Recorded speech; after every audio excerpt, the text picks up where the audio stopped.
Big one अपहरण प्रकरणाला आता राजकीय वळण आलेलं आहे. बिग वन प्रकरणाला आमदार राहुल कुल यांचा पाठिंबा असल्याचा गंभीर आरोप मुलीच्या आईने केला.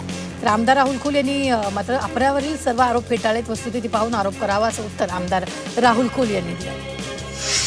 अकलूजच्या मोहिते पाटलांना कुठलेही राजकीय छत सहजासहजी उपलब्ध होणार नाही असा टोला ग्रामविकास मंत्री जयकुमार गोरे यांनी लगावला. तर गरज पडली तेव्हा सावली शोधली आणि पुन्हा सोडून दिली अशी मोहिते पाटलांची कार्यपद्धती असल्याचा आरोप त्यांनी केला.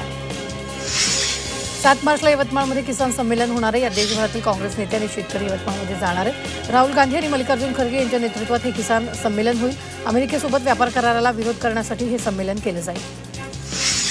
रत्नागिरीत उद्योगमंत्री उदय सामंत, शिवसेना उद्धव बाळासाहेब ठाकरे पक्षाचे नेते वैभव नाईक एकत्र आले. चिपळूणचे राष्ट्रवादीचे आमदार शेखर निकम यांच्या मुलीच्या लग्न सोहळ्यानिमित्त 2 नेत्यांची एकत्र भेट झाली. आम्ही मित्र म्हणून एकत्र आलो आहोत, कुठलीही राजकीय चर्चा करण्यासाठी एकत्र आलो नाही अशी प्रतिक्रिया यावेळी त्यांनी दिली. टिपू सुलतानचा फोटो लावला तर तोंडाला काळं फासणार असा इशारा भाजपनं मालेगावच्या महापौर उपमहापौरांना दिला. टिपूचा फोटो लावण्यासाठी परवानगी का दिली यावर आयुक्तावर गुन्हा दाखल करणार असल्याचं भाजप पदाधिकाऱ्यांनी म्हटलं. नाशिकच्या नांदूर मधमेश्वर पक्षी अभयारण्याच्या 40व्या वर्धापन दिनानिमित्त भुजबळांच्या हस्ते प्रकाशन करण्यात आलं. संपर्क कार्यालयात वन्यजीव विभागाच्या अधिकाऱ्यांच्या उपस्थितीत हा प्रकाशन सोहळा पार पडला.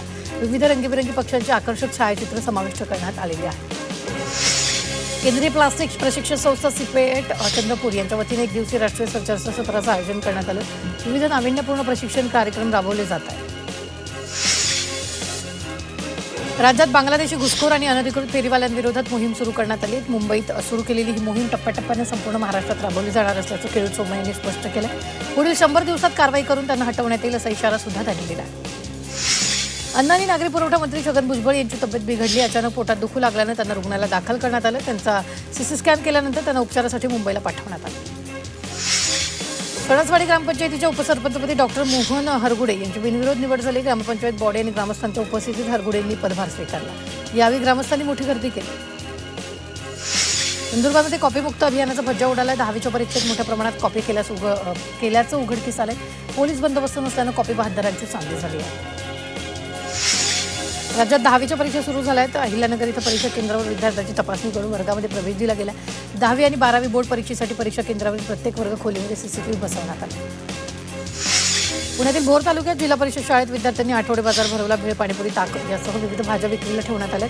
यावेळी पालक आणि ग्रामस्थांनी भाज्या खरेदी करत विद्यार्थ्यांना प्रोत्साहन दिले. अभ्यासाबरोबरच स्वावलंबनाचे धडे या माध्यमातून विद्यार्थ्यांना मिळालेले आहेत. सोशल मीडियाद्वारे राहुल गांधी आणि काँग्रेसच्या 25 खासदारांना जीवे मारण्याची धमकी दिल्याच्या विरोधात काँग्रेस आक्रमक झाली. पुणे शहर काँग्रेस कमिटीच्या वतीनं निषेध आंदोलन करण्यात आलं. वाहतूकदारांवर लादलेला 4500 कोटींचा थकीत ई-चलान दंड शासनानं कायमचा माफ करावा. ई-चलान पद्धत रद्द करावी यासाठी पुण्यातील वाहतूकदार संघटनांनी निषेध आंदोलन केले. शारीरिक तपासणी सुरू करण्याचं आरटीओनं तात्काळ मान्य केलं. जळगाव भूमी अभिलेख विभागाच्या कर्मचाऱ्यांनी कार्यालयासमोर विविध मागण्यांसाठी आंदोलन केले. तर नवीन आस्थापना मंजूर करणं तसंच वेतन श्रेणी यासह विविध मागण्यांसाठी भूमी अभिलेख विभागाचे कर्मचारी आक्रमक झाले. नाशिकच्या येवल्यात भव्य शिवसृष्टी प्रकल्पात विविध सांस्कृतिक कार्यक्रम उत्साहात पार पडले. यावेळी मंत्री छगन भुजबळ यांच्या हस्ते शिवसृष्टी प्रकल्पातील नयनरम्य कारंजाचं लोकार्पण करण्यात आलं. तसंच युवा शाहीर रामानंद उगले यांच्या पोवाड्यांमधून शिवरायांची गाथा रंगली.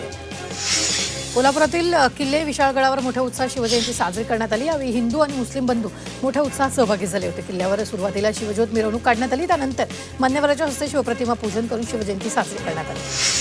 फ्रान्समध्ये छत्रपती शिवाजी महाराजांचा जय जयकार घुमला. फ्रान्समधील एका म्युझियममध्ये शेतकऱ्यांच्या शिष्टमंडळानं छत्रपती शिवाजी महाराजांच्या प्रतिमेचं पूजन करून महाराजांचा जय जयकार केला.